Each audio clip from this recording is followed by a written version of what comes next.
Welcome into Duval Daily, presented by GenJag.com. I'm Jordan Lugo. Thanks so much for tuning in here on Tuesday, December 5th.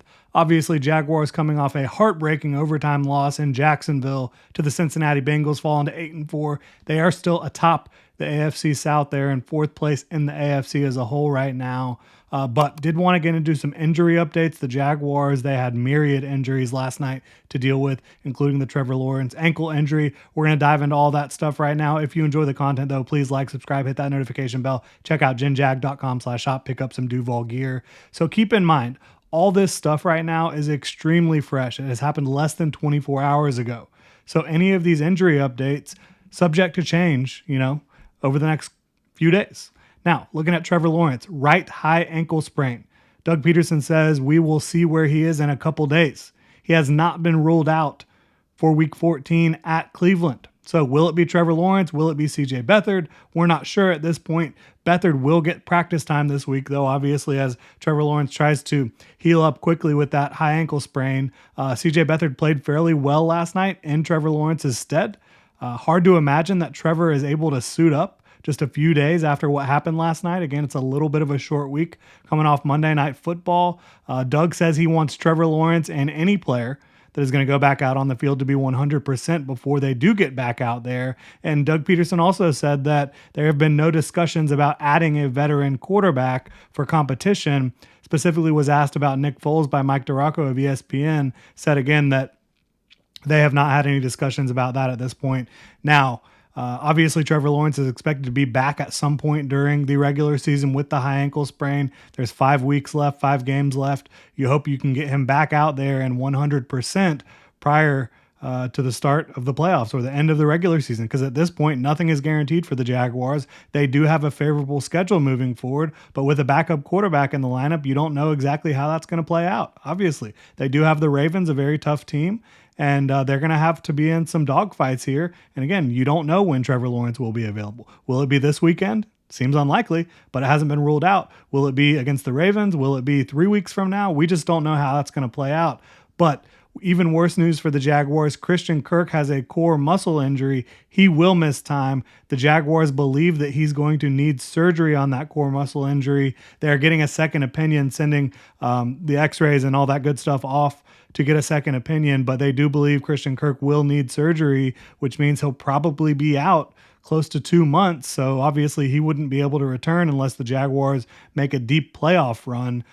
Unfortunate for the Jaguars, really unfortunate for Christian Kirk, who has been a consummate professional for the Jaguars since arriving here last year. He's been one of their target leaders since arriving here last year, a guy that comes up money for the Jags a ton, a guy that they will miss, and a guy that was playing really damn good football for them. Parker Washington is the next man up there. He was indecisive on the route where Trevor Lawrence got hurt with Walker Little stepping on his ankle. But for the most part, Parker Washington was fantastic for the Jaguars, playing last night for Christian Kirk, who suffered that injury early in the game.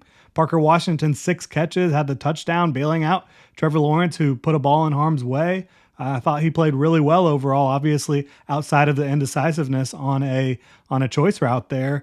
And so I think that Parker Washington will be the next man up in the slot for the Jaguars. He's going to have to make sure that he's on his P's and Q's and ready to contribute at a high level. But for the most part, he looked really good last night. Walker Little also had a left hamstring strain, was not on the play where Trevor Lawrence was injured, but he is day-to-day. Blake Hance is next man up for Walker Little if he can't go, because obviously Cam Robinson is still out with the knee injury. So some big-time injuries there at left tackle. Blake Hance, I thought he performed admirably. I thought that so far, every time he's been called upon, for the most part, he has done a decent job for the Jaguars over these last couple seasons. I think that obviously you'd like to have Walker Little or Cam Robinson out there, but Blake Hance as a third option, not a bad third option. Trey Herndon is in concussion protocol. He missed most of the game last night. Greg Jr. was up next. He obviously suffered some cramping issues that were going on. So you saw Antonio Johnson get in the game. Gregory Jr. and Antonio Johnson will both get reps in practice this week. Gregory Jr. is the next man up after Trey Herndon. You hope that Trey Herndon can quickly get through concussion protocol, get back out on the field, because he has been a critical piece to the Jaguars' success on defense this year. You've also got Foley Fatukasi, the defensive tackle, has a left heel contusion. We'll see where he's at And then in the next couple of days, Tyson Campbell has a right quad strain sustained in overtime. He's day-to-day. Obviously had the worst night of his career. Buster Brown has filled in for him admirably this year. If Tyson Campbell cannot go, you will see more Buster Brown, and the Jaguars may adjust how they have their active roster. Obviously, Buster Brown has been inactive when Tyson Campbell has been healthy, but they may adjust that this week, according to Doug Peterson, if Tyson Campbell is healthy or if he can't go. I think there's a good chance you see Buster Brown on the active game day roster. Andre Sisco had a shoulder where he had to leave, but the Jaguars got him back in the game, and he is fine per Doug Peterson. Travis Etienne, he had the rib chest injury.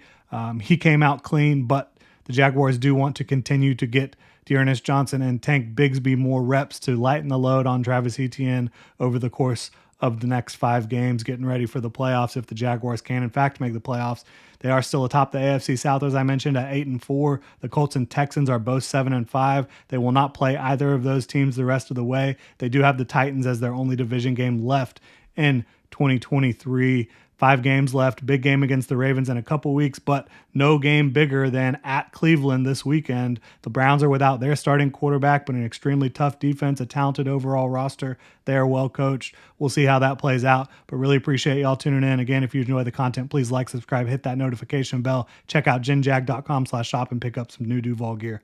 Y'all have a good one.